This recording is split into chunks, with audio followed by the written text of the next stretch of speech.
Coucou! C'était pas prévu! J'étais un peu gênée. J'attends de voir s'il y en a quelques-uns d'entre vous qui reçoivent l'appel dans l'énergie de se connecter avec moi ce matin pour ce que j'ai à partager. Petit live, on va dire freestyle en impro. Je sais pas trop comment vous dire ça, mais depuis que je me suis réveillée ce matin, j'ai énormément de discussions mentales qui sont excessivement élaborées. Il y a plein de discussions là, qui se font de part et d'autre, des schémas de pensée complets. Hello, mon ami! Oh, t'es là, c'est donc bien le fun! Puis, je sens tellement qu'on me pousse, gentiment, on s'entend là, mais vers le live que je suis en train de faire, là, que j'entame actuellement. Vous le savez, hein, c'est pas le genre de live que je fais habituellement, puis ben, les miens sont normalement programmés et vous me voyez moins, puis là, ben, on s'entend que j'étais pas prête, fait que bad hair day, comme on dit des fois. Une chance que vous venez pas pour ça! Alors, étant donné justement l'espèce de nature impromptue de notre live aujourd'hui, si tu te connectes à moi durant le live actuel ou si tu vois la vidéo suite au live, ben il y a un message pour toi là-dedans, tout simplement. Fait que je vais me laisser guider, puis on va aller dans notre pleine lune en Lion. Action, feu, allons-y. Vous savez, hein, je suis travailleuse de lumière, donc je reçois des gens pour des soins énergétiques et de la guidance. Donc, c'est facile pour moi d'observer qu'est-ce qui se passe actuellement, mais je crois que je suis comme vous, là, je fais de l'épicerie. Donc, vous voyez qu'est-ce qui se passe autour de nous, comment les gens sont. Vous voyez les gens autour de vous au travail, dans la famille aussi. Je vois énormément de mal-être. Je vois beaucoup de détresse. Je vois beaucoup d'opposition et je vois de la négociation. Euh, on négocie avec l'univers. On donne quelque chose, puis on veut quelque chose en contrepartie, mais c'est motivé par l'ego. Euh, je veux pas nécessairement généraliser, mais je veux le faire, OK? Fait que si le chapeau vous fait, vous le mettez. Sinon, pas, c'est pas grave, ça vise pas à vous inculper. C'est juste pour vous faire monter la puce à l'oreille un peu. J'entends beaucoup ces temps-ci, la game est plate. Tu sais, j'ai pas choisi de vivre ça, moi, là. Je trouve ça très injuste. Puis je peux pas croire que j'ai choisi la souffrance. Comment est-ce que je peux arriver à croire en quelque chose qui est plus grand, qui m'amène dans autant de souffrance que j'en expérimente?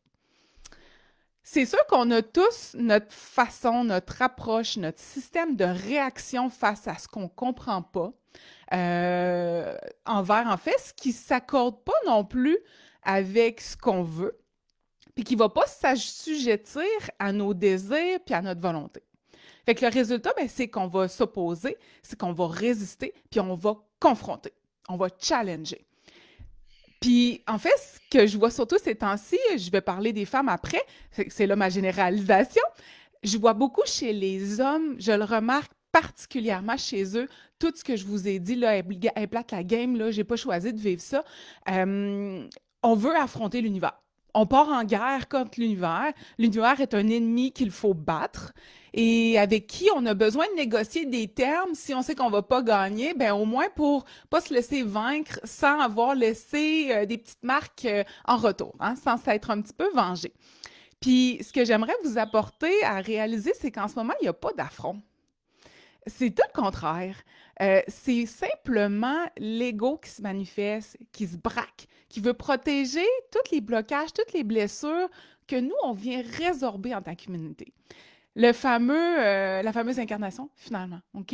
Il y a ce voile d'oubli-là qui se fait, qui fait en sorte qu'on pense ne pas avoir choisi ça. En fait, c'est vrai, l'ego n'a pas choisi de venir vivre. C'est l'âme qui a choisi de s'incarner. Et quand on est tellement dans l'ego, l'âme ne peut pas dire ses envies, ses désirs. On est coupé complètement de ses ressources. On est coupé de sa volonté, de son amour aussi. Ce qui fait qu'on rentre dans le combat. Il y a tout un système de croyances à déconstruire à partir de ça. Et souvent, on va avoir tendance, quand on est dans cet état de confrontation-là, à inviter les autres, en fait, à confronter les autres, de nous convaincre qu'on doit croire quelque chose. Et dans le fond, on pense que c'est extérieur à nous, la croyance, Mais la responsabilité de notre croyance, de ça en quoi on a foi, ça nous revient.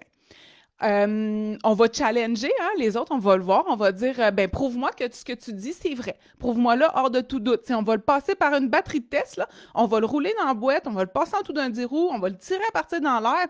S'il passe tous les tests, là, comme le scientifique, là, je vais y adhérer. Mais c'est pas comme ça qu'une croyance fonctionne. Une croyance, ça vient de l'intérieur, d'une certitude que ça, c'est notre vérité à nous. Et en fait, parallèlement à cette rébellion-là de confronter les autres dans leurs croyances et d'avoir à justifier pourquoi ils l'ont, ben on va tomber dans la performance du développement personnel. Tu sais, on est vraiment une société, justement, dans l'anxiété de performance. On veut donc bien arriver à la ligne d'arrivée tout de suite, au plus rapide, sans le moins d'étapes possible, sans le moins de douleur possible, sans le moins d'efforts possible. Mais on oublie d'apprécier le processus. C'est pas évident, je le sais, mais tout ce qui est vos facultés sensibles, ce que certains vont appeler finalement les dons, là, ça se manifeste pas si on sort pas de notre forteresse. Puis on peut pas sortir de notre forteresse si la seule chose qu'on veut, c'est être déjà rendu à la ligne d'arrivée. C'est l'ego, la forteresse. Donc, si je commence pas par déconstruire, observer, accueillir mon ego, je pourrais juste pas avoir accès à mes facultés. C'est pas que vous en avez pas. C'est juste que ça prend. C'est comme faire un gâteau. Si je mets de la farine puis des œufs puis je sac ça dans le four, il n'y aura pas de gâteau. J'ai pas mélangé, j'ai pas mis les autres ingrédients, j'ai sauté des étapes. C'est les mêmes ingrédients, mais pas le même résultat. Puis, je vous l'ai dit, c'est l'équivalent de vouloir finir le marathon sans avoir fait, en fait, une seule course de notre vie. Fait que l'affaire, c'est que vous n'êtes pas obligé de rien faire, OK? Le fait de dire moi, la game ne me tente pas, fine. Tu n'es pas obligé de la jouer. Il n'y a aucune obligation. C'est l'essence même de la foi, c'est que vous n'êtes pas obligé de rien faire. Vous avez votre libre arbitre. Vous ne voulez pas faire l'éveil, faites-le pas. Mais si vous voulez le faire, c'est sûr qu'il y a des prédispositions, il y a des décisions qui ont été prises au niveau de votre âme, et ces décisions-là vont toujours vous pousser à sortir de votre confort. Et dites-vous que plus vous résistez à quelque chose, plus c'est ce que vous avez foncièrement besoin. Plus on est dans la peur, plus on est dans non, non, non, je ne veux pas regarder ça, je suis dans le déni, bien plus c'est ce que vous avez besoin comme cheminement, comme obstacle, comme défi pour faire un pas de géant, pour justement entamer votre marathon. Puis, je leur ai dit, c'est pas aux autres de vous dire en quoi croire. C'est à vous de le trouver, d'écouter, bien entendu, ce que les autres ont à dire, d'un coup que ça résonne en moi. Est-ce que ça m'a parlé ou non? Finalement, cette croyance-là, ben, je le sais qu'elle m'intéresse pas, pardon. Ça va vous permettre de mieux comprendre aussi quelle direction vous êtes en train de prendre en tant qu'individu. Puis tout ça sans jugement de vous-même. Le but, c'est pas de trouver des torts, c'est de savoir qu'est-ce qui résonne, qu'est-ce qui résonne pas. Vous avez cette opportunité-là, parce que je ne veux pas dire vous avez cette chance, ce n'est pas une chance, vous avez choisi d'être là, de vous incarner à une époque où l'éveil s'accélère. Puis en fait, il y a un éveil de masse, OK? On le sait, on ne se le cachera pas. Ça veut dire que vous partagez vos défis, puis votre quotidien, puis votre cheminement avec d'autres. Fait que vous pouvez obtenir le support, la compréhension, le sans-jugement, l'amour des autres. Parce que tout est ouvert actuellement. C'est facile, c'est simple, c'est accessible d'aller discuter de ce qu'on vit, de ce qu'on expérimente, tout ce qui est philosophique, qu'on pourrait dire, la quête de soi, toutes nos questions existentielles, vous remarquerez, ça se place. Pourquoi aujourd'hui ça s'est présenté chez moi, dans mon essence, pour vous livrer ce message-là? C'est parce qu'on est à la pleine lune puis on marque la fin d'un cycle lunaire. Mon invitation, parallèlement à ce que j'ai dit aujourd'hui, c'est de fermer des portes. Parce que si vous voulez du nouveau, si vous voulez des nouvelles opportunités, si vous voulez du changement, ça prend cette étape de clore certaines parties de votre vie. Les portes ne peuvent pas s'ouvrir simultanément. Je ne peux pas avoir une ancienne porte ouverte puis l'autre qui essaie d'ouvrir dedans. On ne peut pas franchir les deux simultanément. Et je vous invite quand vous allez avoir fait ce processus-là de fermer vos portes, bien, vous pouvez commencer en pleine lune. C'est excellent pour dire ce à quoi on met fin. Fait que vous faire une liste, je vous invite à le faire, l'exercice. Je sais que ça peut être nigo des fois, on peut se tenter de faire ça, oh, ça ne marchera pas. Non. Permettez que ça fonctionne. Laissez le doute en dehors de ça. La minute que le doute rentre, vous lui laissez l'opportunité de se manifester. Donc, faites votre liste. Voici ce que je laisse partir. On commence par ça. Déjà là, vous allez avoir de la misère à en trouver 2, 3. Hein? Si je vous en demande 5, allez-y. Je sais que vous êtes capable. Suite à ça, ça va être de faire un pas vers une nouvelle direction. Puis je l'ai dit, du fait de l'éveil de masse, là, il y a une grande ouverture actuellement, fait qu'il existe de nombreux cercles de partage, de paroles auxquelles vous pourriez prendre part. Puis ça va vous aider à voir la réalité des autres, à partager, à comprendre que vous n'êtes pas seul. Ça va vous sortir de votre isolement si justement le cercle que vous avez autour de vous, l'éveil est encore en attente, bien ça se peut que vous vous sentiez très isolé. Fait que commencez par observateur, allez là. Vous n'êtes pas obligé de discuter, vous pouvez tout simplement être là en énergie, c'est déjà énorme, ne sous-estimez pas ça. Puis question de sortir progressivement de votre zone de confort et de fil en aiguille, vous allez être capable de partager, vous allez voir à quel point vous allez être capable de, en anglais on dit relate to, vous allez sentir que c'est la même chose que vous vivez et il y a un grand réconfort là-dedans qu'on va chercher. J'ai oublié de parler des femmes. J'ai parlé des hommes.